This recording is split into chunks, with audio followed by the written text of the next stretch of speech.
Five Little Firemen by Margaret Wise Brown and Edith Thatcher Hurd. A little house caught on fire. The fire started so quietly, and it was such a little fire at first.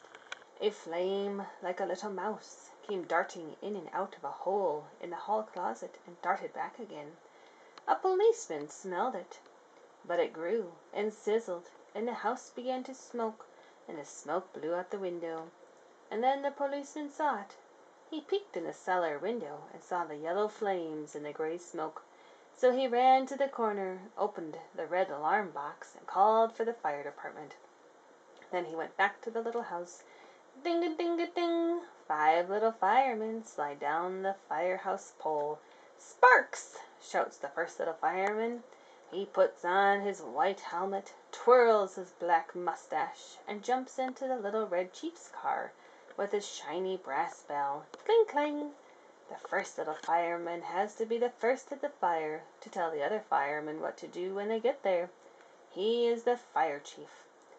"A fire won't wait," said the second little fireman. Round as a pumpkin, he jumps into the driver's seat of the hook and ladder truck, the biggest fire engine of all. "We'll save all the people," says the third little fireman. The third little fireman jumps on the side of the hook and ladder truck as it rolls out the door. He has muscles as big as baseballs. He is that strong. He runs up the ladders and carries people down the ladders. That's the third little fireman. "We'll squirt lots of water," says the fourth little fireman, who is bright as a button, and so drives the huge tower truck. "I sneeze in the smoke," says the fifth little fireman. Spry as a fly, he jumps on his hose truck and roars out the firehouse door with a clang, cling, clang, and a whee and a whoo. The tires of the trucks go hissing around, leaving the fire truck behind. Cling, clang, cling, the chief's bell. Whee, whee, whee, the tower truck's siren. Dong, dong, dong, the hose truck skids around a corner. Whoo, wails the long hook and ladder truck, the biggest fire engine of them all.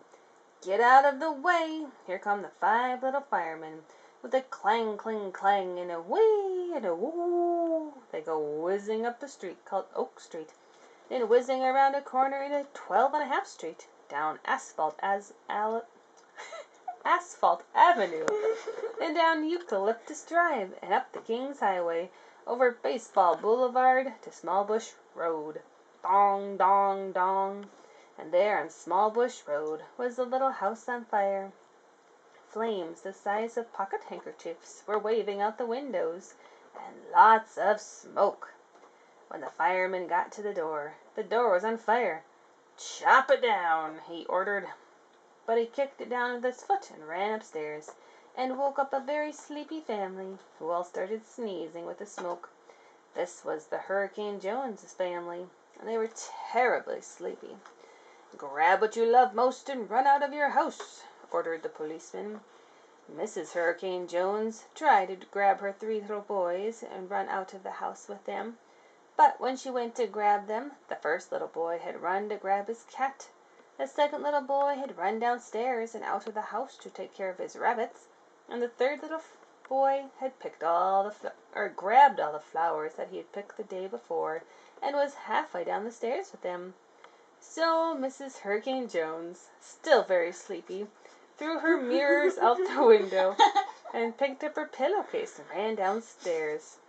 Mr. Hurricane Jones grabbed his pipe and his matches, and came afterwards to be sure that all his family were out of the house and standing in a line on the lawn. And there they were, all safely out on their front lawn, each holding in his arms what he loved most, when the fireman came along. But where is Hurricane Jones's jolly fat cook? The 5 little firemen, brave as can be, get to work. The first fireman yells more orders. The third fireman rushes off to find the cook. The second fireman backs the hook and ladder truck into just the right place.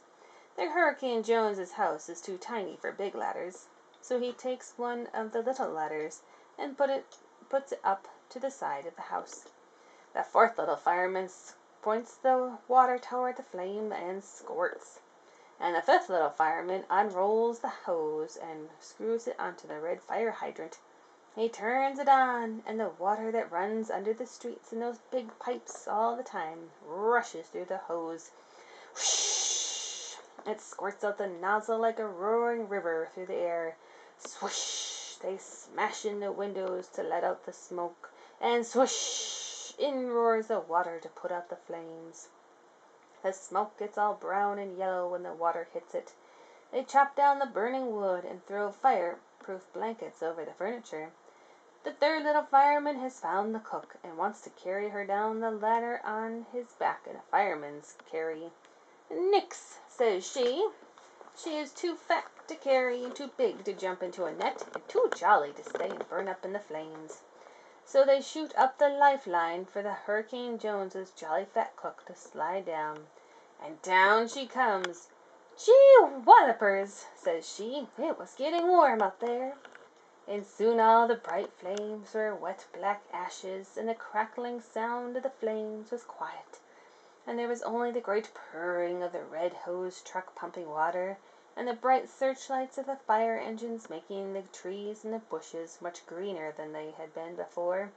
The fire was over, and the Hurricane Jones's family went home with their Uncle Clement to sleep and wait for their house to be fixed. "Fire's out," calls the chief. And that first little fireman climbs into his shiny red car. "Let's go," said the second little fireman. "That was some cook," says the third little fireman. "Some fire," says the fourth little fireman. "Kerchoo," says the fifth little fireman as he rolls in his hose. Then the engines back up, turn around, roar, and go away. Only the bells clang slowly now. Clang, cling, clong, and a ding, ding, ding. They all go back to the firehouse. The five little firemen have black on their faces and black on their hands. The chief's mustache is blacker than ever. Their rubber coats and helmets are shiny wet with water from the hose. The five little firemen are tired. "That's that," says the first little fireman. "Wow," says the second little fireman. "Whee," says the third little fireman. "Woo," says the fourth little fireman. "Home," says the fifth little fireman. They have to wash their fire engines. They polish the bells and the sirens and all their equipment to be ready for another fire alarm at any moment, should one come. At last the five little firemen hang up their helmets and black rubber coats. They wash their hands and faces. There is no other fire alarm that night. So the five little firemen sit down to supper and sing songs and laugh and eat lots of Irish stew. There are never many fires. That is why the five little firemen are so fat, all but one. Five little firemen jump into bed. Five little firemen, brave as can be, sleep and they dream of the beautiful sea. The